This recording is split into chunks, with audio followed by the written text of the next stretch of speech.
Welcome back to the garage. As you can see, I have more room in here. My son sold his Harley, which opened up a little bit of space so I could have more room to walk around. We are still currently working on this. All right, guys, so this is what we're gonna do. I don't know if you guys can see that. I'll let it sit here for a minute, so if you wanna pause the screen, you can. We are gonna do the oil mod. And this is basically a diagram that I made that we are going to use in order to do this mod. So the tools I'm going to use is a 5/16 drill, 5/32 drill, 3/8 end mill, and I have a 1/4 inch dowel, which I'm going to use to get the drill chuck over the center of the existing hole in the side cover. Which is this hole right here. So originally the side cover, which is the gasket sealing surface that goes against the inner case, is right here. And this is flush. This part here is flush. It's squared off. We need to remove the material in here. So we need to go 1/8 of an inch deep from the top gasket surface down. The hole, full body diameter, which is the full diameter of this 5/16 drill, needs to be, which when I say full body diameter, exclude the tip. Full body diameter is right here. So the distance should be from this point up. Ignore the tip. So full body diameter should go 9/32 deep. And that's pretty much it. So for you folks in the UK or in any countries that use the metric system, I'm going to do this in the fractional system, just because we're in the United States, and that's basically what most people know here. But you guys can do the conversion. So basically what we're going to do is we're going to set it up in the drill press. We're going to get this going, but I just wanted show you guys the tools that I'm using, the depths that I have, and the small diagram. So I'll hold this up here for a second in case you guys want to pause the screen. All right, let's get going.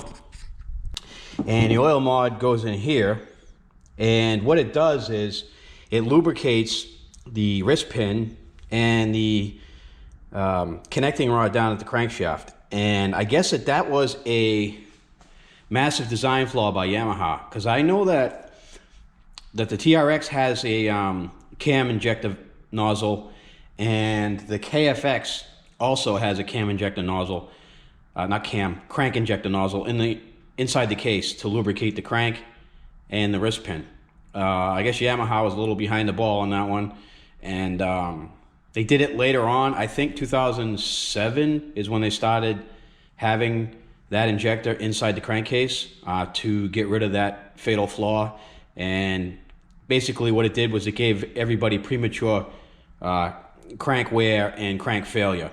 So what we're going to do is we're going to attempt to do one today. I've never done one.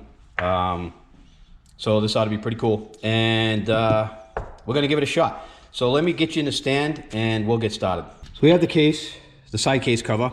I took the water pump housing off and the oil pump housing off because it needs to sit flat. And those kind of made it up in the air a little bit. And they're right here, as you can see. So let's take a look at what we got. So this is the actual nozzle itself.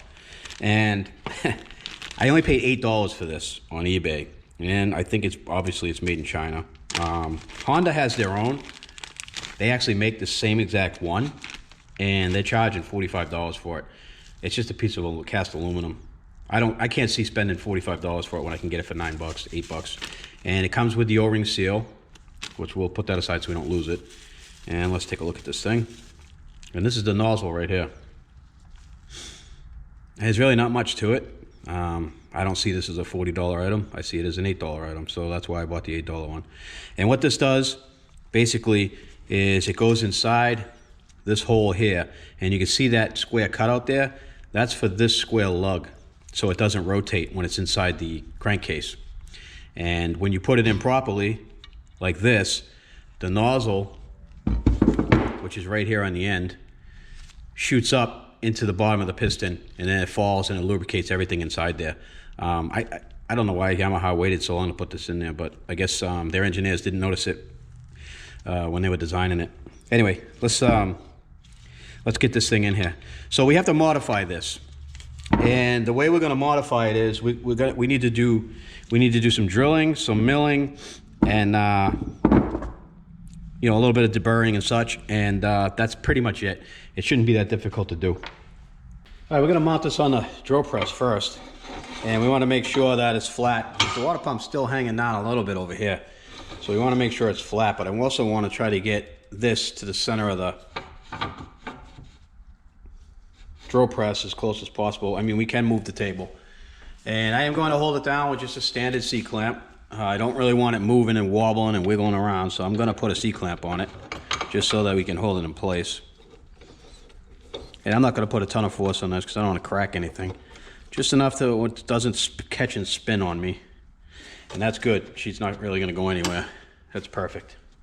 I could put another one over here just to make sure it really doesn't move, because it is kind of moving a little bit. But I think we're fine. Actually, you know what? Let me grab another clamp. Another clamp. I guess it's better to be safe than sorry. I mean, it's probably a little bit overkill, but it ain't gonna move. And I don't want to put a lot of force on this because I don't want to damage the case itself. So she's not moving at all now. Good and solid. All right. Next, what we're gonna do is I'm gonna put the pin in the chuck, and I want to line this pin up with that hole. So what I'm going to do now is I'm going to loosen up the back of my drill press and move the table around a little bit until we get it where we need to be. And you can see that I need to actually slide the whole thing this way. So we're going to need to loosen the clamps. And let's bring it down until it touches inside the hole, which it does right there. And I think I want to just bring this in just a little bit more so I can get a better bite with that clamp. There we go. Now I'll tighten this up. Let me use both hands. All right, that's snug. Let's double check it. All right. I'll put this other clamp on. Just snug. It's a little bit off, but I don't have the table tight yet, so I'm gonna tap the table around a little bit until I get it right where I want it. I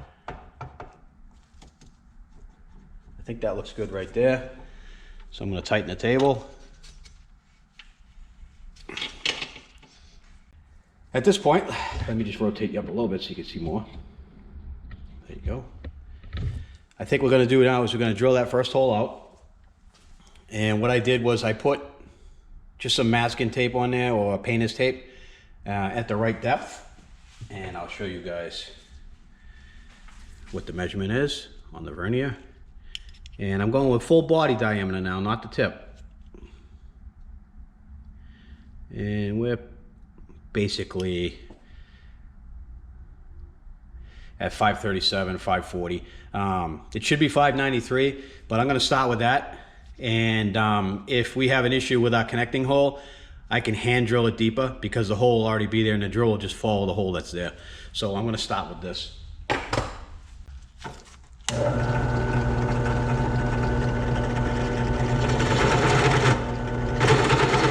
You can hear the chatter. That's why I wanted to clamp it down, because this thing would have been moving all over the place.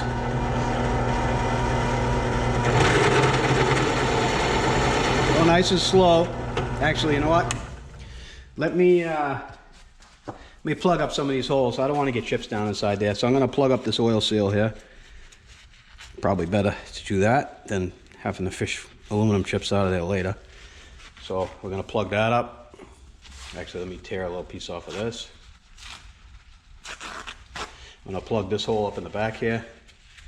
Not that it really matters because we don't have a Kickstarter, but we don't want chips in there anyway. And for this water pump seal, I'm just going to put a piece of cardboard with a hole in it. to keep the chips from going down inside the barron. All right, let's continue.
You can see the chatter went away, and that's because I'm now cutting full diameter of the drill in the aluminum casing. I got past that pot that already had a hole in it.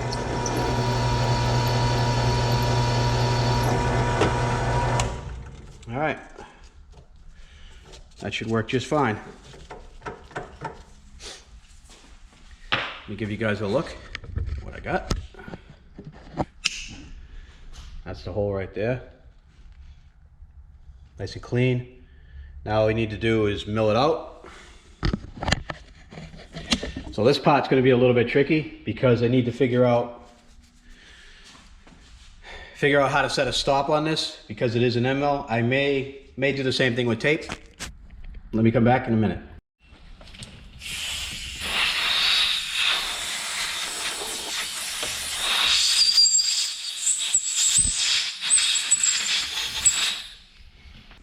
All right, the end mill, I did the same thing. I put tape on it, and we are going to run this in now. All right, so we're gonna go to the lock. That's lock, and I don't know if you can see it or not, but the tape line is flush with the top of this gasket surface here, and we want to go from this surface down.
All right, that's where we're at. That's what you want it to look like. That should be perfect. Let's grab the nozzle. Take a look at what we got. Here's the nozzle, and it's supposed to go right down in there, catch inside that lug so it doesn't move. And that should be that.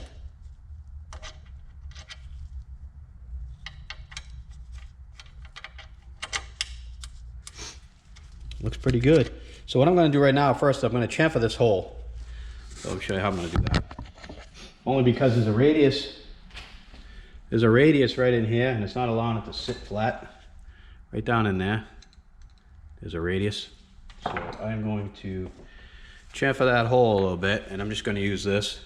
It's a countersink that has been hammered into a file handle, and it works really good. So I'm going to move this off to the side so I can get to it.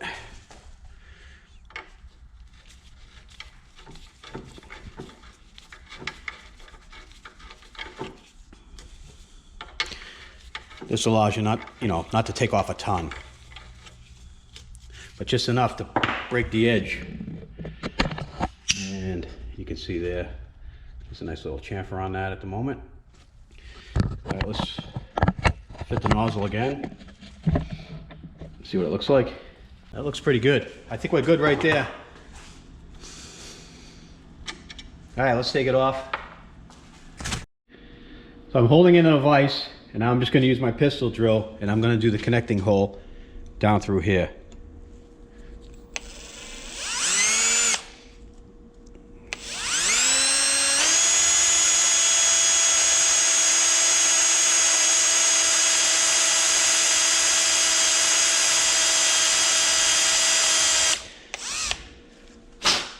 And I think I just broke through.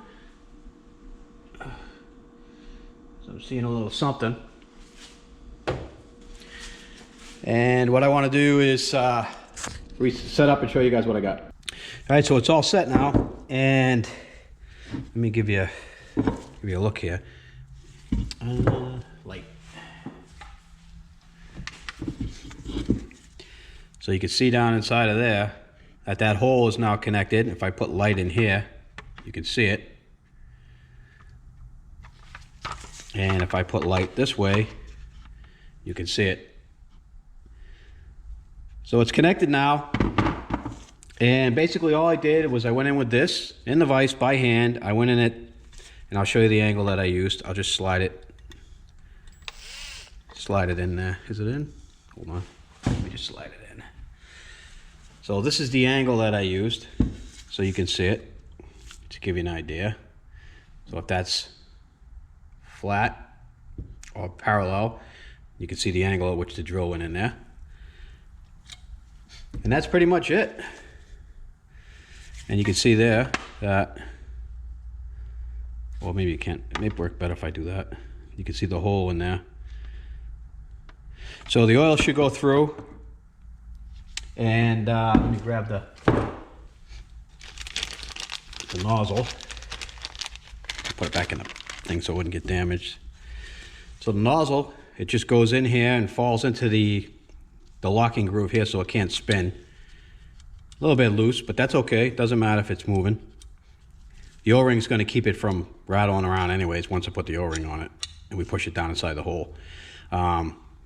Luckily, I have the old engine here, so let me show you what this looks like inside the engine case.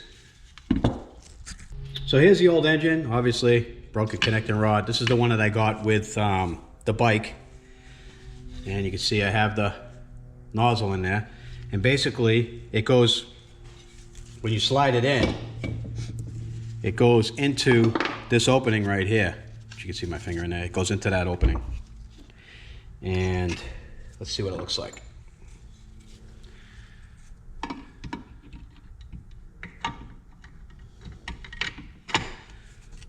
And that's pretty much it.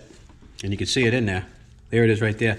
And if you rotate the crank, let me try to rotate it around a little bit. You can see it doesn't hit it. It's not even close. And what this will do is shoot up, lubricate underneath the piston, the wrist pin, and it'll come down and it'll lubricate the lower crank. And that's pretty much it. That's how you do it. I mean, it's pretty tight in there. It's not going to pop out, and it'll do everything we need to do. And with the O-ring in there, it'll maintain pressure to the top of the head and top of the engine and all that. So that's it. That's how you do it. There it is. So I want to thank you guys for watching. Hopefully you guys learned something here. It's the first time that I did one of these oil mods, and it was pretty easy actually. It wasn't that difficult. It wasn't that difficult to do it all. And it should save the should save it. It should give the engine longevity. And again, this is the oil mod. I paid $8 for this on eBay, and there's really no reason to buy the the Kawasaki one. That is 45 bucks, when you can just use this $8 one perfectly fine. And that's it. And I did this with a drill press. So I want to thank you guys for watching. Thank you for subscribing. If you haven't already subscribed, you really should smash that subscribe button, because you're going to learn a lot of cool stuff like this and other stuff on different types of four-wheelers, makes and models. Again, thanks for watching, and I will see you guys in the next video installment of this Yamaha YFZ450 when I get the rest of my parts in. Thanks for watching.